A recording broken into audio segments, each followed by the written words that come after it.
作为巨港市最古老的观音庙，应节将于2025年1月29日星期三的春节到来。观音庙已经做好多项准备。为迎接2025年1月29日星期三即将到来的春节，位于巨港市的最古老庙宇观音庙开始显得忙碌起来。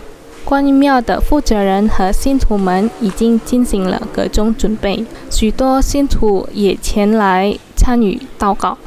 观音庙的一位负责人苏哈迪卡辛表示，已经完成的准备工作包括重新粉刷、清洁庙宇和祷告，以及安装灯笼。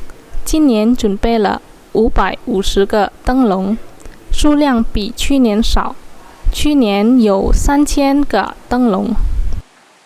Selama ini kita udah persiapan pengecatan sudah selesai, lampu lampion sudah selesai, pembersihan mungkin lagi Pak Pakit kita lagi pembersihan ini. Nah di sini yang mereka garu-garu ini untuk persiapan untuk sembahyang. Berarti hari ini sudah mulai banyak yang berdatangan untuk sembahyang ya Pak? Sudah banyak. Walaupun dalam proses pembersihan dan sebagainya boleh untuk sembahyang? Boleh, nggak apa-apa kok. Kita juga besok udah mau cuci dalam juga, dalam kelenteng. Besok kegiatan kita apa Pak? Untuk cuci pembersihan untuk pembersihan dewa-dewa.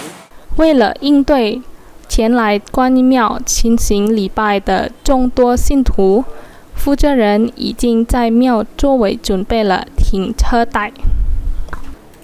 Lutfi Paltivi